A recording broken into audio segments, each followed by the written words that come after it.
Hi guys, welcome to another episode of The Business Plus. My name is Rachel Kahugu and today I'm so bubbly kwa sababu niko kwa watoto. We are in Buruburu, Nairobi, Kenya, capital city.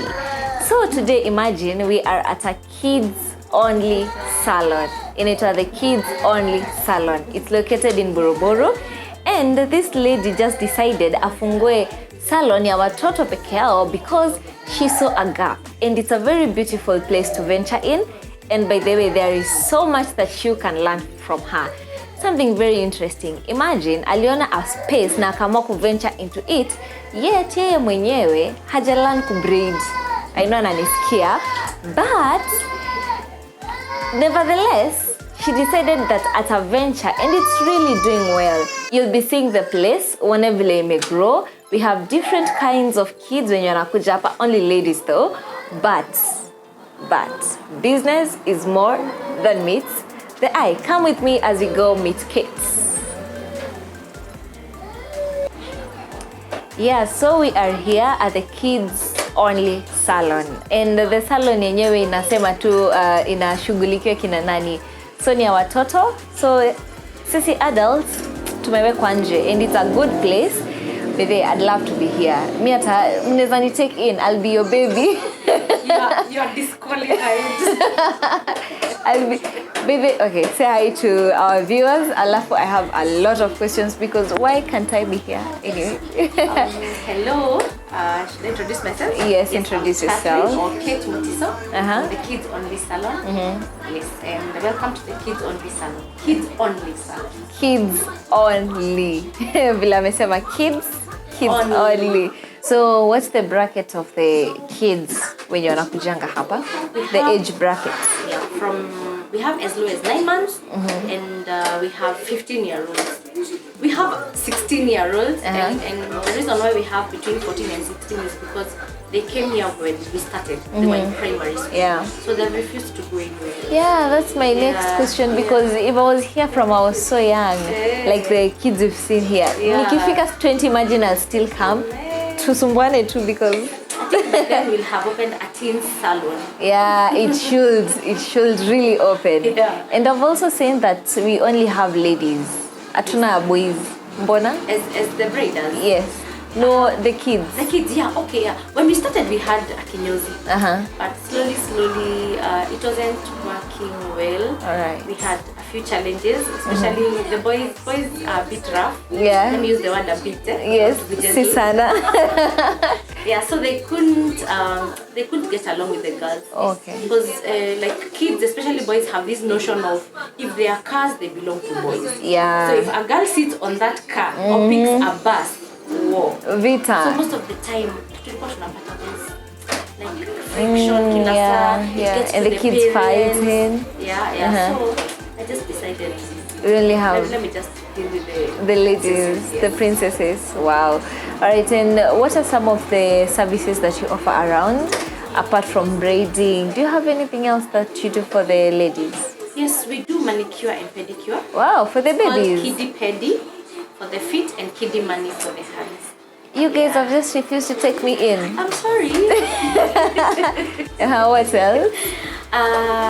Besides that, I think now it's the hair services. We do treatment, we do braiding. We avoid doing chemical hair. We really avoid because chemicals are not so good because of baby's hair is supposed to grow naturally. Yeah. So we don't encourage doing chemical. We do dreadlocks. Oh. Yeah, we do dreadlocks. We also do boys. There are boys who braid their hair. Yeah. So we have a few of those clients. The boys who do the hair. So we do the cornrows, stylish. Yes.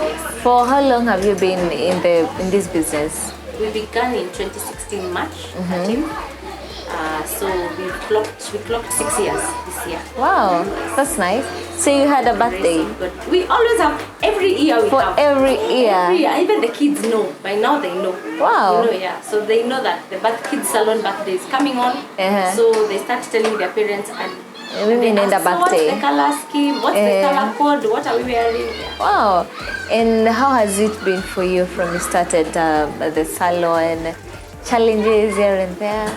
Challenges have been there. Plenty. And my mom once told me that anything good has to be fought. Yeah. really been fought. I must say that. Uh-huh. With the punches and grenades, and it's figurative though, but yeah, I've had my share of wars. Yeah. When I started in 2016, just someone just around here really didn't want me to come you see the way out. I've secluded the place. Yes. And the reason why I've done it is because it's kids. Yeah. And the road, this is a main road. Yeah. So when I put the grill, the person was very opposed to it. And they actually took me to the police station. Oh, really? Yeah. And I slept one night in Kahugu police station. True story. The cops came for me 2017. And he wrote a letter and said that I have blocked important amenities, but it was just somebody who was against it. They just didn't like maybe what I was doing, because maybe I came with such. I was psyched to do what I was doing. Yeah. So it really almost set me back, but I really thank God, because I knew there was light at the end of the tunnel. I knew that if you have a vision and you have something that is good, I mean, it has to be fought. It has to be fought. And you should just go for it. Yeah, I went through it. I slept in a police station. It wasn't easy. It was not easy.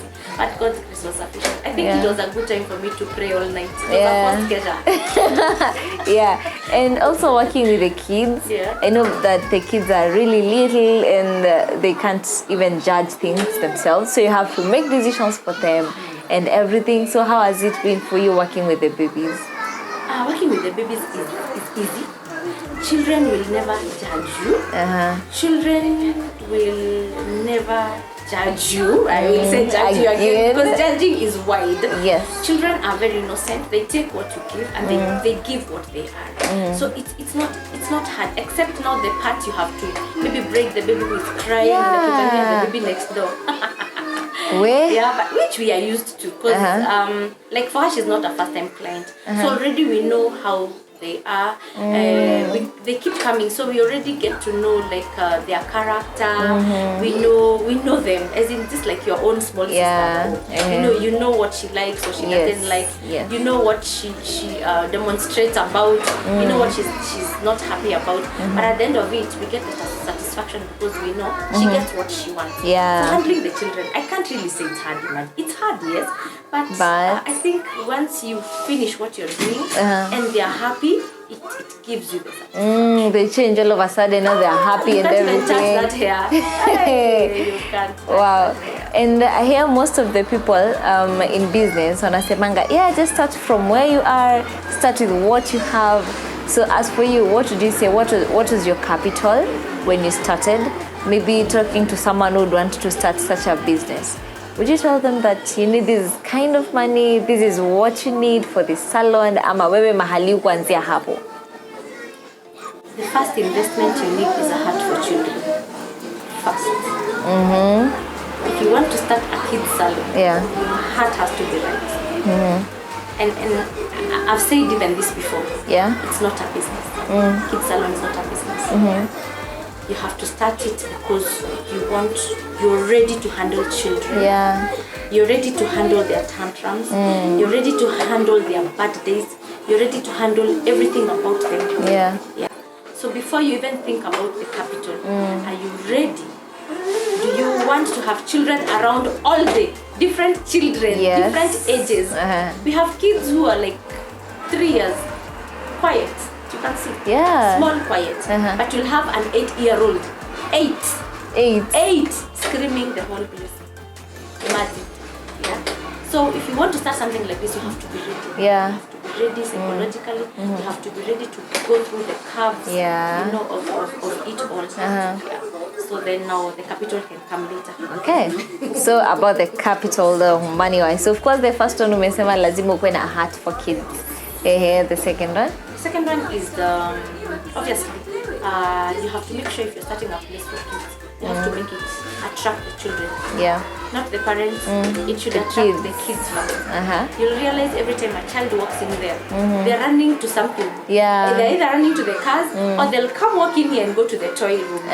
You know. Yeah. So they know what they're coming to. So you have to make sure you put something that really attracts them. So their mind, when they come in, they're not first thinking about hair. Yeah.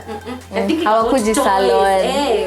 Wanafikiria hao wanakuja kucheza, vile wanakuja kukalia gari, you know, vile wanakuja kucheza na those poppets, Yes. those toys. Yes. Yeah, so you really have to think first, what are you putting in that will attract that client? Who is your clientele? That child is The child kwanza.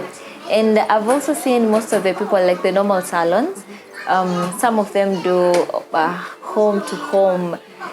Would you advise someone, kama unataka kwanza a kids salon, you can start, kama hauna location, you can start with going from one house to the other, working with calls. Is that possible for kids? It's only with adults? Well, I know there are people who do, like, that is their job. They go to houses to do the kids. Like us, we don't do house calls. You bring your child here. Oh, really? We only have 2 house calls we do. We have 2 special children. We have baby Naila. And we have another baby who won't name is in Pika. Yeah, she has a little house. And then the other baby is baby Naila. She has, I think, CMA, something to do with the nerves. Actually, we were there last week. So the baby can't sit because it's just bedridden. So that one we have to do. Yes. Yeah? But we don't do house calls. You bring your So child. ukuje kwa location. Location. And we know why. It's because the baby will be happy here. Yeah. How many times, if you keep going to that child's house, they're already familiar with the house. Eventually, atakustrike here by them. Ataboeka. Atachoka, atakwenda kuona na hepa. Yeah. But see now when they know they're coming to the salon, there's that excitement, change of environment. Yes. Yeah. So as we don't do house calls, but if somebody wants to start, they could start. But with that, starting a location in mind, and then don't take too long. Just So you can start from where you are, hata kama unaenda from house to house. Yeah, start from there then with a location in mind. you're good. All right. I would really compare like the salon and maybe if you're selling something like cereals. Not cereals, I'll tell a few of my friends. Yeah. I'm selling cereals. So you can deliver. And then now when I get a location, how possible is it that person to come, or will they still want me to deliver? Yes. So I really, when I think about it, I don't know if it will work the same way. Okay. Yeah. Totally different. And now working with the parents, because I know working with kids will need to be that hard, but parents, they're adults, and sometimes they'll come leave their kids and go. And lazima utreat watoto wao vile wanatreatiwa nyumbani. How is it working with the parents? I think here we treat them much better. They know when they come, they know they're in a safe place, they know they're in a happy place. And I really thank God this far because I think a high percentage of our parents come and just leave their kids, or they just send the nannies to drop the kids and they go. Oh, really? Yeah. And sometimes if we have like clients who live not far from us, sometimes our breeders go and breeders go to pick. Okay. I see a baby already. Hi, Sophie. We'll bring in the baby, but first let's go to the business 101. Cindy. Let's go to the business 101. Then we'll go see Sophie. Alafu sasa tutarudi. All right, bye.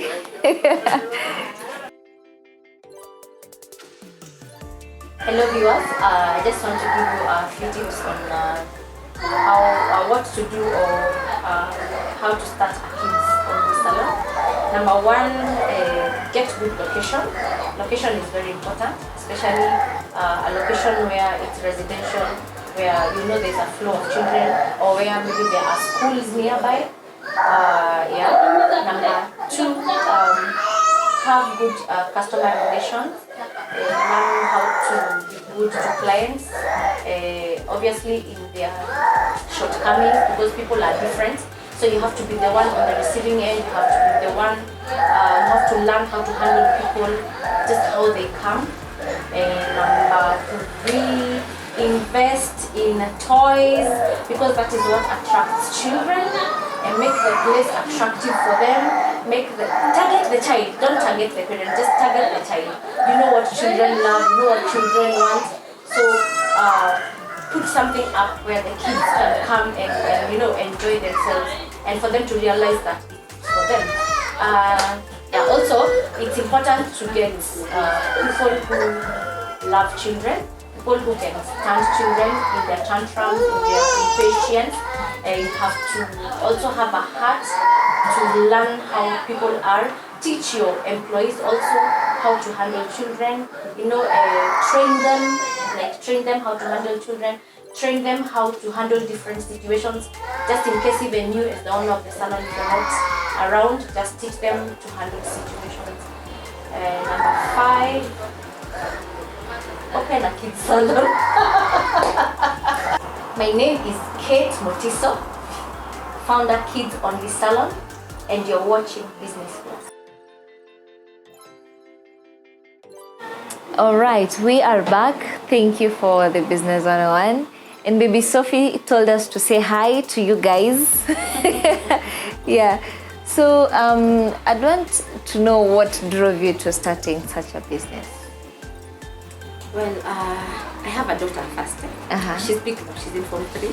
Oh, yeah, wow. She's 16. That's why I say 16, because she's still anakuja. Anafanya those long braids. She won't go anywhere. Yeah, huyu atakatoa hapa mpaka 20. Yeah, so I really had trouble with her in hair, and she has the 4C type of hair. 4C ni ile mob, ile yes, yes. And we have even those kind of clients. Yeah. So every time I would take her to the salon, it used to be so tedious. There was no kids salon. And I would take her to the salon, grown-up salon, obviously. Yes. I have purpose to take her early. Yeah. 9, amka, kula breakfast. Mbio. I have stabbed her off her sleep in the morning. Oh, really? So at least I'm hoping by around 10, 11, she'll black out. Then Dolale. So she'll stay there from 9. Like if I go check on her like 12 sasaba, maybe hoping to take to her something. Yes. Aki hapo hapo. Ama hata labda all the time. And then maybe by around 3 o'clock, 4, she's not yet done. So amekauka the whole day. She's exhausted. Yeah. And it's simply because she's been shelved a lot of times. Yes. Yeah. When a grown-up comes, they'll attend to the grown-up. Ndio aende. Yeah, you see.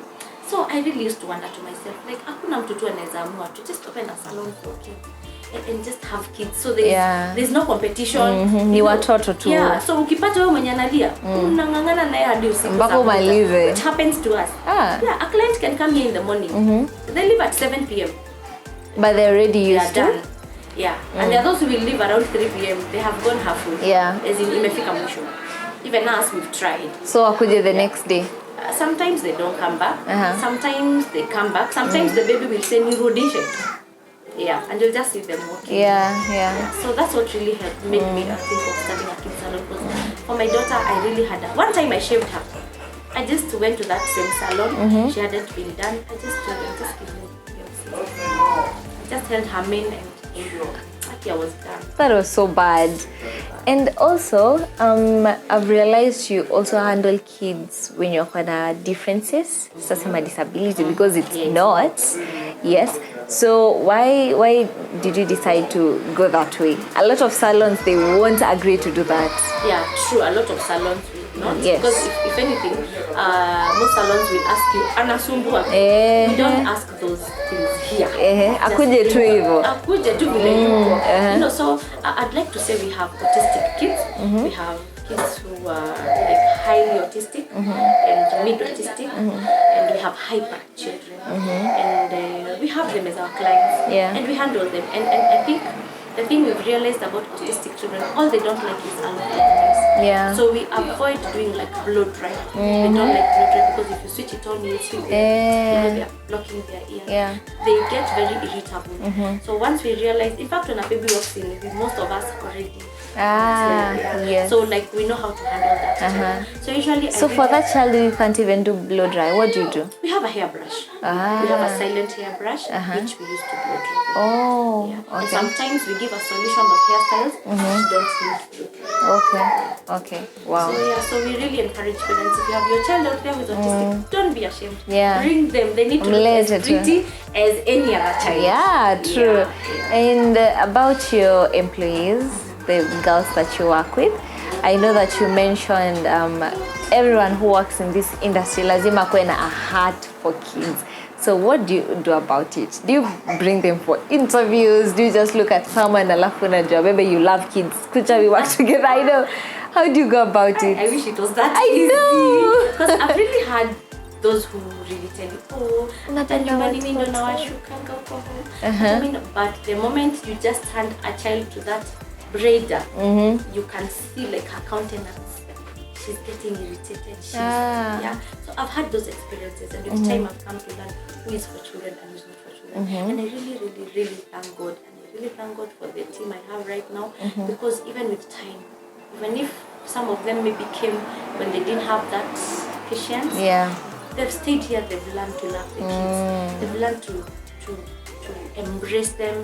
They've learned to be patient. You know, because I think when your heart is willing, I mean, you can bend your rules. Yeah, true. Yeah. So we're a team of 10. 10? Yeah. Wow. And we have 5 graders, and then we have 4 preps, and then we have 1 staff who does our graders. Oh, okay. Yeah. So what's the difference between the braiders and the preps? So the braiders are the ones who braid. Kama ni lines, kama ni braid. So kazi yao tu ni kusonga. Then they hand over to the preps. If we are extending or doing bits, that's the work of the preps. Okay. So the preps also come like earlier when you have to blow dry, wash, blow dry, and straighten. So that is their work. So it makes it easier even for the braider. In case the baby is a bit unsettled, it helps her. And then it also helps the baby not to get bored with one person. Yeah. So they have an experience with this person. So by the time wanaboeka na wewe, Ashaenda kwa mtu mwingine. so they're thinking, it's a new experience, it's a new person. So that's how we've done it. Wow. And now, what would you tell someone mwenye anataka kuanza such a business? Na maybe akona capital, akona this idea, but now anafikiria, how do I go about it? Akona the end picture, but hapa katikati is where we draw the line. Naweza tu mwambia aanze.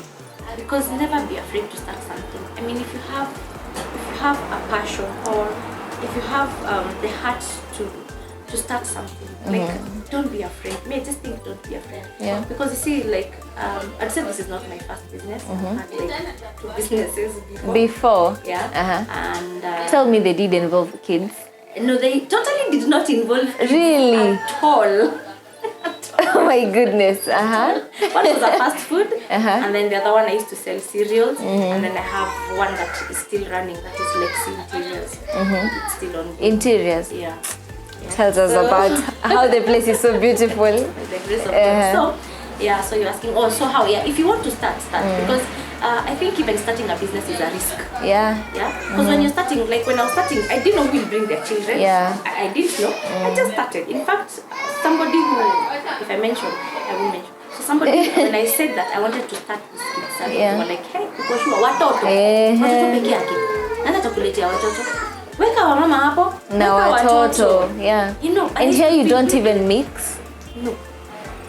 Are you planning on maybe opening? Why? But why? There are hundreds and thousands of grown-up salons. Tell me how many kids salons you know. Tell me. Kids only salons. Yes. Peke yake. Yes. So why can't kids have a place of their own? You know, a place they can identify. You know, like I feel happy when the parents tell me, Mom, like they tell me the kid was telling them, Mom, take me to my salon. It makes me feel so nice because they've already identified this as their salon. Yeah. Then I imagine a mtoto amekaa hapo na mama kwa na shuka. It's no longer salon yangu. True. Ni yetu na mom. So it's just for kids. I love it when it's for them, and I am not about to mix, and I've never even dreamt about it. So in ya watoto tu. So tukubali tu. We get somewhere else. Yaishe. Ya peke yao. All right. And also, how do you market yourself? Because I understand that with any business, you have to really work on your marketing strategies. Social Social media. media is a good tool when it is properly used. Yeah. When it's properly used, it's a good tool. When I started, I was only on Facebook. Oh, my baby is crying already. I was already on Facebook. I was on Facebook. Okay. So when COVID came, and the way COVID really affected my business, Yeah. and I closed doors for a few months. Like totally. Doors closed, deserted. Like if you pass here, you wonder what's usually here. Yeah. And it's because obviously people could not take their kids out of here. Yes. So it was really challenging for me, and it even set me back because I mean the landlord wants his rent. Yeah. So it really set me back. But I thank God when I restarted. Actually, the team I had left, so I started with a new team. A new team. Yeah. So it was like starting from scratch. I restarted. You know how you flush your phone and then you start saving the numbers again? That's how I started. So I restarted again and 2021. 2021. No, 2020. 2020. About September. End of 2020. Yeah. So that's when now I restarted again. And that's when I opened Instagram. Because I used to find Instagram very funny. Like, who goes there? Who? Yeah. Like before you started using it. Most of my clients since then, most come from Instagram. Wow. Yeah. Wow. So I'm social media, Facebook, Instagram. We're on TikTok. We do TikTok videos with my kids. They come, they teach me moves. I have 2 left feet, but okay. You try with the kids. Yeah, we also on YouTube, which we are trying to pick up. Yeah. And then we're on Pinterest. Pinterest basically is for you to go and find hairstyles for your child. So hairstyles that you've made here, Yes. you post them. Yes, on Pinterest. Wow, that's nice. We also on Google. Oh, okay. So sawa. Also, now as we finish, because I'd also love to see the place around. Nimeona kuna mahali wanaoshewa nywele. We also have a doll's place. Hizo ni kama the toys tutakaa hapo kidogo and also see outside. But before that, do you have clients when you're nakuja kutoka mbali since ni watoto? Would they travel from Bali? Hey, we have. Really? The farthest I have now is Embu. From Embu? Yes, so that client comes to Nairobi every month. So when they come to Nairobi every month, part of the appointment is the kids' salon. Wow. So we make sure that whatever we do for the child will last. Oh, for a month. Yeah. So we have clients who also come from Kitengela, Mungai, Kikuyu, Thika. Now I'm telling you the outskirts. All the way to Buruburu. So I'm telling you the outskirts as we step back inside. Yes. So Kikuyu, Thika, Utawala, Syokimau, Kitengela, Riru, Riru. Wow. Clients ni wengi, but it's all about marketing and the quality of work yenye mnafanya, because the kids really have good hair. Na mmewafanyia kazi. Nimerealize mpaka some of them come and you realize nywele yako imegrow, which means that you've been following them up with time. Wow. Okay, so we'll be finishing up because we want to see the place. But thank you so much for having us. And if you are around, this is the place to be. And hata hauna competition, because you're, by the grace of God, because it's the only kids salon around. Kids only salon. My name is Rachel Kahugu, and this is The Business Plus. Remember, you can also follow us on MBCI TV Facebook page. Kwa comment section pale, you can tell us your comments and talk to us. We'll be getting your messages clear. Till next time, till next episode. Bye-bye.